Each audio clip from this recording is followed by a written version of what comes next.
Se tuo figlio ha un cuore rossonero come il suo papà, allora non perdere l'occasione di farlo partecipare al Milan Junior Camp di Sport Eventi, l'esperienza che anche tu avresti voluto fare alla sua età. Sport Eventi collabora da anni col Milan per organizzare camp estivi che ogni anno accolgono ragazzi dai 6 ai 16 anni da ogni parte del mondo, in suggestive location come Cortina d'Ampezzo, Jesolo Lido, Lignano Sabbiadoro e Altopiano di Asiago. E allora non perdere questa occasione. Vai sul sito www.sporteventi.com e iscrivi subito tuo figlio. Ben ritrovati a Filo Rossonero, qui sul canale YouTube di Radio Rossonera, insieme a Carlo Pellegatti. Ciao Carlo. Buonasera e buona settimana a tutti. Carlo, inizia una settimana importante, poi vedremo se sarà positiva o negativa, però sicuramente inizia una settimana molto importante. Beh, direi i 3 giorni più importanti della stagione, perché il Milan si gioca tutto, perché il campionato non ci interessa in questo momento, siamo abbastanza ben messi al secondo posto, e perché si gioca è fallito il traguardo della Coppa Italia, il campionato da tempo siamo fuori, il terzo traguardo è l'Europa League.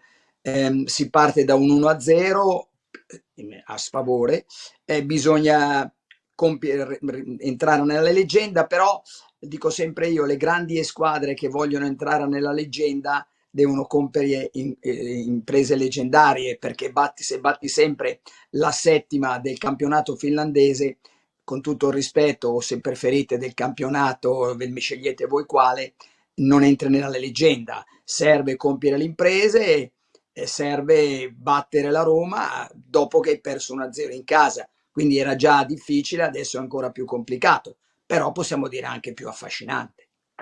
Sì, sicuramente serve una partita di un certo livello, no? Anche perché sicuramente a San Siro ci aspettavamo qualcosa di più da parte del Milan, però indietro non si può tornare e quindi bisogna rimediare assolutamente giovedì. Carlo, ci sono anche buone notizie da Milanello.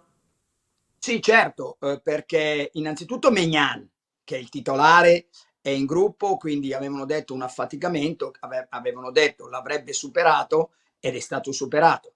La bella notizia anche per Ciao, che ieri abbiamo visto fermo negli ultimi minuti, vedevo si toccava, non sapevamo che cosa fosse, per fortuna è un crampo, quindi superabilissimo, domani secondo me non ha nulla, sai, era molto caldo, giocatore che fa fatica a ritrovare la condizione, quindi però è recuperato. Pobega in gruppo, quindi potrebbe afferrare, l'altro giorno c'era il bravo Kevin Zeroli, potrebbe afferrare la panchina per il match contro la Roma.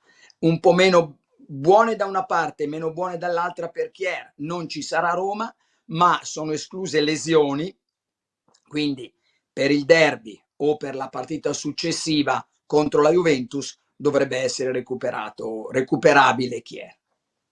Carlo, so che è presto per ipotizzare la formazione, anche se i titolari ci siamo fatti una certa idea, sono quelli, però ti riporto un tema che su cui ci hanno solleticato molto da casa, ovvero il tema Ciukwueze, perché lasciarlo fuori ora per alcuni sembra un po' un peccato, ecco, non so tu cosa ne pensi.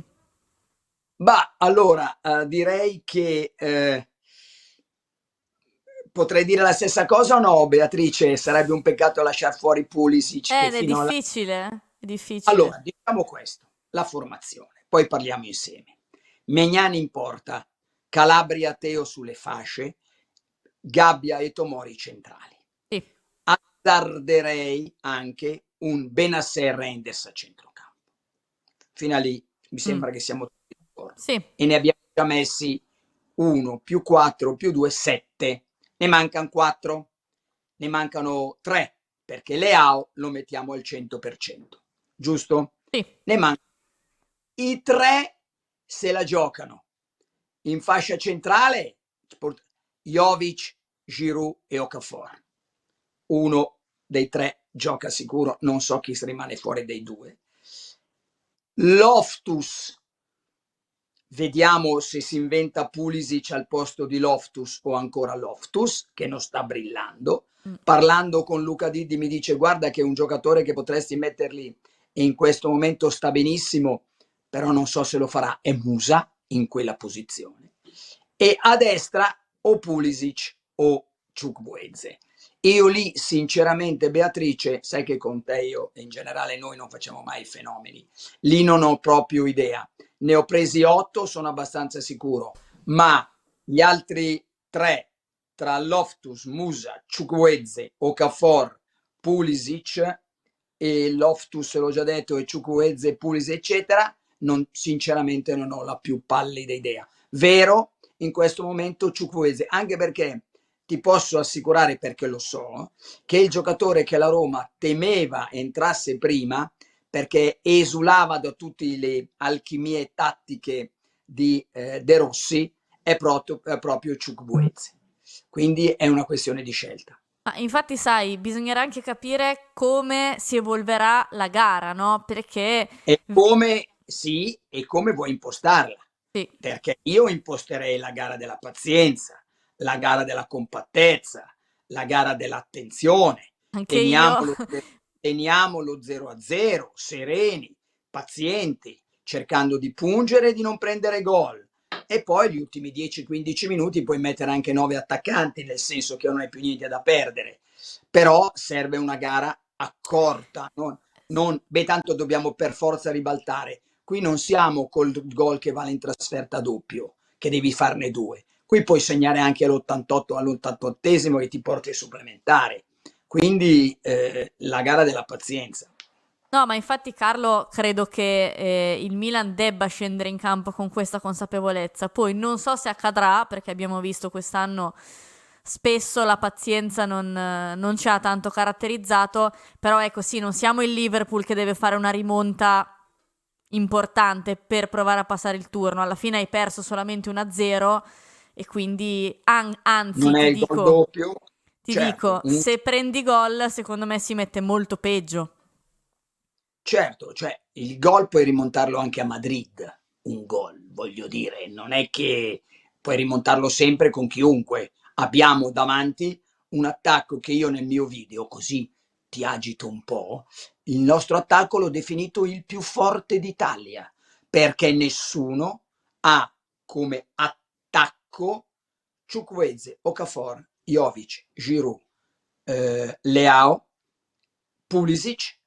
Di questi quasi tutti, addirittura quasi tutti, pur giocando poco come Okafor e Jovic, in doppia cifra. Quindi là davanti un gol o magari 2 siamo bravi e riusciamo a farli probabilmente, e non l'abbiamo fatto contro la Roma nell'andata per pura casualità, 2 salvataggi sulla linea, occasioni, l'errore di Giroud, il rigore non dato, solo un caso che non abbiamo segnato un gol. Alla regola ne segniamo sempre. Il problema, come abbiamo detto, ma non ci ripetiamo, se no siamo noiosi dietro. Sì, infatti Carlo, non ti ho neanche fatto domande sulla gara di ieri, ne abbiamo parlato nel post partita. Certo. Ecco, mi auguro di non Poi vedere... il campionato ti interessa, certo.